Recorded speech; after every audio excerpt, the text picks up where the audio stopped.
Welcome back to the channel, guys. Thanks so much for being here. So we're going to dive into Zack Cregger's Resident Evil trailer here. We're going to do a reaction and a breakdown. Let's get to it. Here we go. Hey, man, I gotta be 7. Do you know where I can take this? Excuse me, oh my God.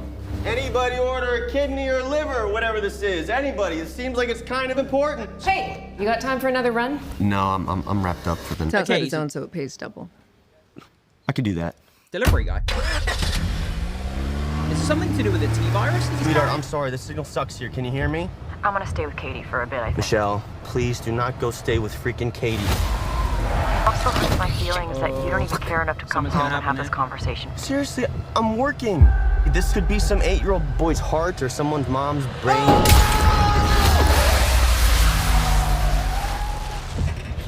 Was that a zombie? From the mind of Zack Cregger, director of Weapons and Barbarian. This guy hasn't let us down yet. Hello?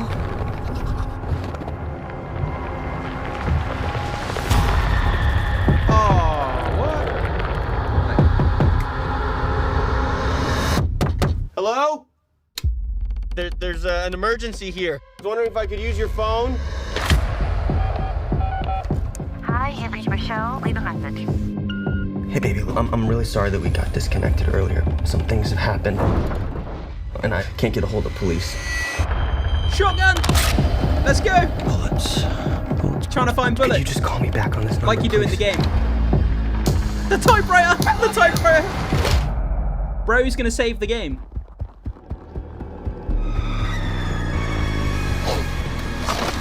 Is that a zombie?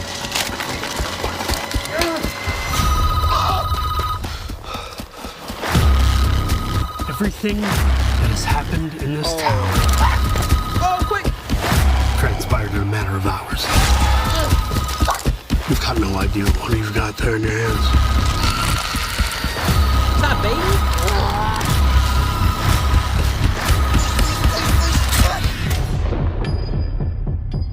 Oh, dude. Yeah, where was it going again? Raccoon City General. Hey, no sweat. Raccoon City General. Man, that trailer's good. This looks pretty damn good. I mean, how many Resident Evil reboots have they done at this point? There's so many of them. But I think that the studios know deep down inside that there's gold at the bottom of this oil well, so to speak. The mythology and the lore behind Resident Evil is so rich that if you can crack that nut, so to speak, and get to the core of the franchise and make a decent film, I think there's a whole bunch of gold, and I think there's a potential for this movie to make ridiculous amounts of money. Similar to how Obsession, The Backrooms, and things like that, these low-budget horror films are doing really well, and this is, you know, ripe for the taking, so to speak. Okay, so let's go through some of the trailer here. Okay, so this guy's a delivery person by the look of it. He delivers medical equipment or medical organs and things like that. I'm not sure if he's got anything related to the T-virus or anything related to the Umbrella Corporation that he's delivering here. I don't think so. I think it's just a normal medical delivery at this point. There's nothing on there there's no Umbrella symbol on the packaging. Okay, so she says, do you want to make double the amount? Do another delivery. You can make double the amount. He says yes. Obviously, he then goes on to do his delivery. He's driving down the road here, and this is where we get our first kind of zombie, so to speak. So this woman walks straight out in front of him. Let's see if we can find it. We got a medical kit there. And there she is. So she walks straight out in front of the car. He hits her. Then when he gets out the car, he goes to find her and then finds out that she's actually walked off. She's actually got up and walked off away from the accident. And she's walked off. And then when he finds her, like, her body's all, like, contorted. Like, so what's happened to this zombie? I mean, is that the same zombie that was approaching the farmhouse? You know, towards the end of the trailer where he's crazily trying to reload the shotgun? Is this the same zombie here? Or is it a different one? I'm not sure. But here it looks like some sort of, like, maybe the shock of the accident, or this zombie's been frozen, or I'm not really sure what's happened here, why it's on the floor, like, contorted like that. Because if it got up and walked away from the accident, it's not dead. It couldn't have been frozen in that quick succession, surely, so it's not frozen. So I don't know why it's laying on the floor kind of in this kind of non-animated state. I'm not really sure. That's pretty creepy iconography, though. Okay, so this is where he obviously, after the crash, he makes his way over to the farmhouse, tries to get a connection to his girlfriend or his sister. I'm not sure if it's his girlfriend or his sister. I think it's his girlfriend. He tries to make a phone call, then he realizes that, you know, something's been in the house, something's happened, there's a load of mess. He hears something upstairs. That's where we see the shotgun. And Zack Cregger's talked about this. So he's taken beats from the actual video games. You know, in the games where you have to find weapons in the environment and you have to find the ammo as well. So it's taking part of the gameplay mechanics and putting it back into this movie, which is an incredible thing to do. Because when you're translating a video game to a movie, there's certain interactive elements from the game that you're missing that sort of diminishes the movie adaptation of a game. But when you feed those game mechanics into the movie like this, where the main character is kind of scrambling around looking for a weapon. Oh, I found a weapon. I have a shotgun. Next up, he has to find the shotgun shells. We've all played Resident Evil games where you find an amazingly good weapon, but now you have to find the ammo, and you're scrambling across the environment, checking every corner, every kind of gap, every kind of drawer, everywhere to try and find ammo for the weapon that you just got.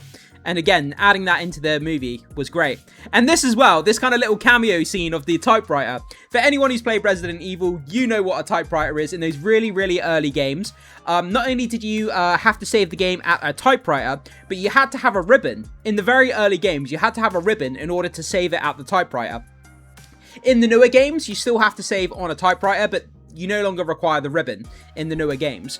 That was just something that was in the very old games. But it's great to see that there, the typewriter, because it alludes back to the games again.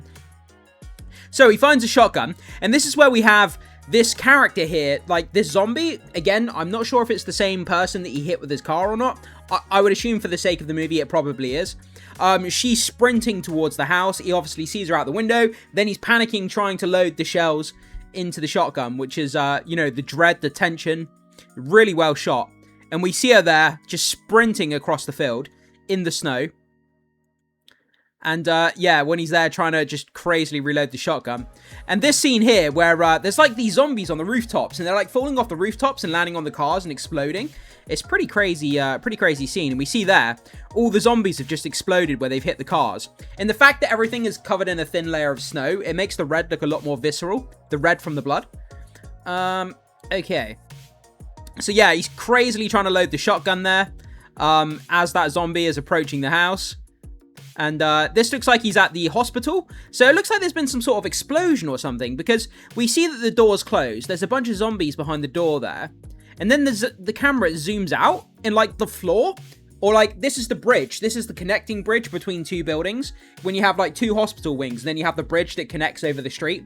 And it looks like for whatever reason, it's exploded or the floor is fallen through.